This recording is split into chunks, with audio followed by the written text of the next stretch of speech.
All right, let's have a frank conversation. A lot of you are coming to me after a devastating breakup, a divorce, feeling like your world has ended because a man chose a different path. You've been sold a bill of goods about the one, about fairy tale endings, and now you're left picking up the pieces. You're wondering how to heal, how to move forward, how to rebuild. You're looking for answers, but maybe you've been looking in the wrong places, asking the wrong questions. The reality is, the framework you were operating under, this idea of monogamy as the only valid form of a relationship, has failed you. It has left you hurt, confused, and feeling less than. So, let's talk about a different framework. Let's talk about what comes next. If you're ready to move on from monogamy or bigamy, here are 10 essential rules for embracing polygamy or concubinage. Now, I know for some of you that's a hard pill to swallow. It challenges everything you've been taught, but I'm not here to coddle you. I'm here to give you the unvarnished truth. This isn't about jumping from one man to another or getting revenge.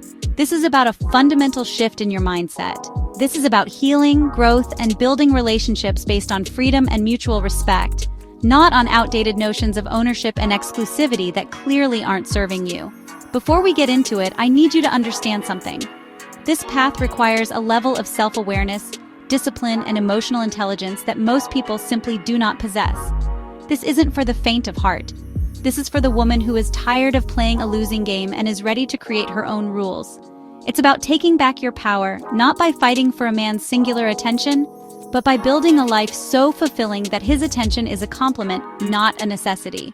If you're ready to stop crying over what was and start building what could be, then stay with me. We're about to dissect the 10 commandments that will change how you view relationships forever.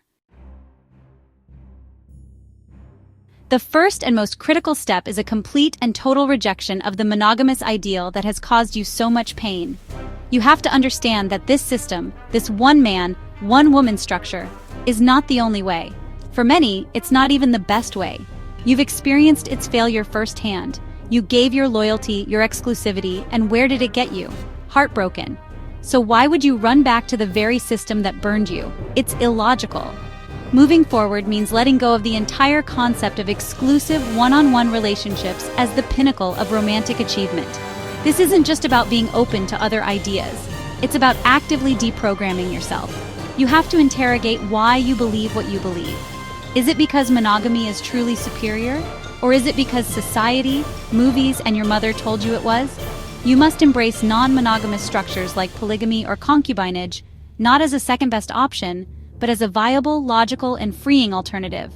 It's about detaching your self-worth from being a man's one and only. Your value isn't determined by your rank in a man's life, it's determined by you. The first commandment is to break the mental chains of monogamy. Let's be clear. The man who left you, the ex who has moved on, is now in your past. He is a closed chapter. Your obsession with what he's doing, who he's with, whether he's happy, it is a colossal waste of your most valuable assets, your time and your emotional energy. Every minute you spend cyber-stalking his new life is a minute you're not investing in your own. Commandment 2 is to immediately and aggressively prioritize building new connections. This isn't about rebounding. This is a strategic reallocation of your resources. Your focus must shift from what was to what can be. This means being proactive. It means going to places where you can meet like-minded individuals. It means engaging in conversations, building rapport, and vetting new prospects. You are the CEO of your own life, and you need to be in recruitment mode.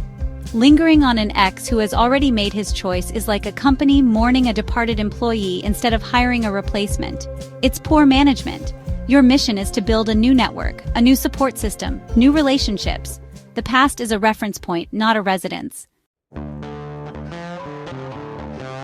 In any relationship structure, but especially in non-monogamy, boundaries are not suggestions. They are the law. The third commandment is to understand and respect boundaries, yours and theirs. If an agreement is made, you honor it. Period. This is where emotional maturity comes into play. If the arrangement is that you see a person on certain days, or that other individuals are part of the equation, you do not try to manipulate, guilt, or force more intimacy or exclusivity than what was agreed upon. That is a return to the possessive mindset of monogamy. This is particularly crucial when third parties are involved. You are not in competition with them. You are not in a race to become the favorite. Such thinking is a trap that leads right back to jealousy and heartbreak. You must honor the agreements made between all parties. If a man has a wife or other partners, their relationship and their boundaries are to be respected, not undermined. Your relationship exists within the agreed-upon framework.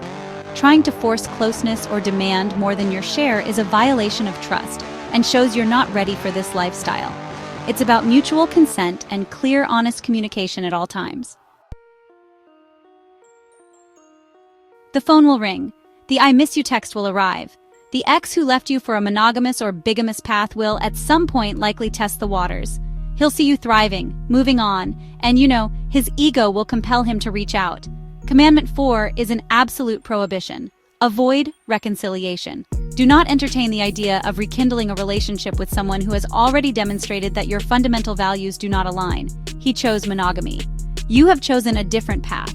These are irreconcilable differences. Going back to him is an act of self-betrayal. It invalidates all the work you've done to heal and grow. It tells him that your new principles are negotiable, that your boundaries are weak. Remember, there are other options. There are millions of men in the world. Why would you return to the one who caused you the initial trauma? It's like a business that was embezzled from hiring the same accountant back. It makes no sense. You must have the discipline to say no, to block the number, to recognize that his return is not a sign of love, but a test of your commitment to your new life. After a breakup, you are left with a surplus of time and energy that was once dedicated to another person. The average woman wastes this surplus by crying, complaining, and dwelling on the past. The high-value woman, the woman who understands these commandments, sees this surplus as investment capital. The 5th commandment is to invest that time and energy into aggressive self-growth. This is your opportunity to build an empire of one. Focus on what brings you value, power, and independence. This means building your wealth. Go for the promotion, start the business, learn about investing. This means building your knowledge. Read books, take courses, learn a new language or a new skill. This means building your body. Get in the best physical shape of your life. This means building your social capital by networking and forming new alliances. Every moment you spend improving yourself is a moment you're not wasting on a man who isn't there. Your goal is to become so completely engrossed in your own growth that the past becomes a distant memory. You're not just moving on, you're leveling up. Let's call a spade a spade. A lot of what passes for monogamy in modern society is just poorly managed adultery. It's built on lies, secrets, and betrayal. The 6th commandment is to embrace non-monogamy, whether polygamy or concubinage, as a healthy, honest, and ethical alternative. Instead of sneaking around, you operate with transparency. Instead of breaking promises, you create agreements that allow for freedom. This is the grown-up way to handle complex human desires. This requires you to shed the societal shame associated with these relationship structures. There is nothing inherently immoral about a man having more than one partner, or a woman choosing to be one of several partners, as long as it is consensual and transparent for all involved. The immorality lies in deception. Adultery is a betrayal of a monogamous contract. Consensual non-monogamy is the fulfillment of a different kind of contract. You must see it as a legitimate and respectable choice, a way to build relationships on a foundation of truth instead of a pedestal of lies. Chapter 7, Commandment 7. Value intellect over romance. The intoxicating head-over-heels feeling of romance is really just a fleeting chemical reaction. It's, the source of countless bad decisions. It causes you to overlook red flags and make emotional rather than logical choices. So the 7th commandment is to prioritize mental connection and shared goals over emotional dependency. You're not looking for a savior or a Prince Charming. Nope, you're looking for a partner, an ally, a co-conspirator in building a better life. Value intellect over romance? Does he stimulate your mind? Do you share similar goals for finances, lifestyle, and personal growth?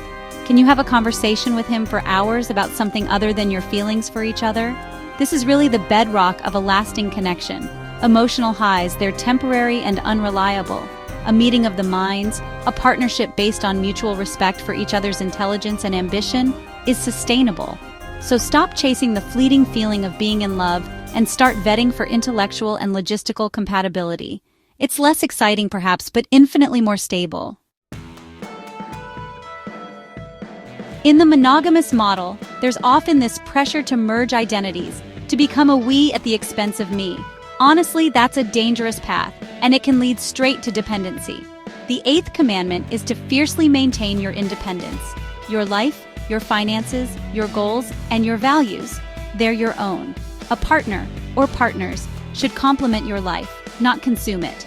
You must remain self-reliant. And yeah, that means having your own money, your own friends, your own hobbies, and your own home base. You should never, ever be in a position where you are financially or emotionally dependent on a man to the point where you'd compromise your principles just to keep him. Your self-reliance is your power. It's your leverage. It ensures that you are in any relationship by choice, not out of necessity. When you don't need a man, you are free to choose the man, or men, who truly add value to your already complete life. Do not compromise your personal values or your non-negotiables to fit someone else's expectations. Your independence is sacred. The pain of the past is real. The betrayal, the heartbreak, the humiliation, it happened. The 9th commandment requires you to acknowledge that pain, to accept that it's a part of your story, but to absolutely refuse to be defined by it. You are not your heartbreak. You are not the woman who was left. That's a label you must consciously and deliberately discard. Accepting the past doesn't mean liking it. It means you stop allowing it to occupy prime real estate in your mind. You look at the scar, you understand how you got it, and then you move forward decisively. You don't poke at it, you don't show it to everyone you meet, and you don't use it as an excuse for present or future failures. It's data. It taught you a valuable lesson about the fragility of the monogamous model. Use that data to make better decisions now. Dwelling on it is an indulgence you just cannot afford. Acknowledge it, learn from it, and then lock it away. Your future requires your full attention. Once you've chosen this path, you really have to commit to it. The 10th and final commandment is to stick to your non-monogamous ideals and reject the immense societal pressure that will try to pull you back. Your friends, your family, and the culture at large, they'll tell you you're wrong. They'll say you're just hurt, that you'll change your mind when the right one comes along. They will try to push you back into the box of monogamy because your choice challenges their own. You must be resolute. This is not a phase. This is a conscious, logical decision based on your life experience. You must be prepared to defend your choice not with anger, but with quiet conviction. When someone offers you a return to monogamy, you politely decline, just as a vegetarian would politely decline a steak. It's just not for you. Your commitment to this path is the ultimate act of self-love and self-respect. It's you telling the world, and more importantly, telling yourself, that you will not settle for a system that has already failed you. So there you have it, the 10 commandments for embracing a new way of life. This isn't about being bitter or jaded, it's about being smart. It's about taking a painful experience and using it as a catalyst for profound personal evolution. Remember, after heartbreak, you can heal and grow by embracing non-monogamy. The key is to build relationships based on mutual consent and freedom, not on exclusivity or jealousy. You are moving from a model of ownership to a model of partnership. This requires a higher level of discipline, communication, and self-worth. The journey won't be easy. You will be tested. You will face criticism from those who don't understand. But every time you enforce a boundary, every time you choose self-investment over pining for the past, every time you operate with honesty and transparency, you are reinforcing your own power. You are building a life that is resilient to the whims of one person. You are creating a reality where your happiness is not contingent on being a man's one and only, but on being your one and only priority. This is the ultimate freedom. Stop waiting for a man to choose you and start choosing yourself. Stop trying to be the queen in someone else's kingdom and start building your own. The principles we've discussed today are your blueprints. Now it's up to you to do the work. The pain you feel today can be the foundation for the power you will wield tomorrow, but only if you have the courage to build something different. Thank you for your time.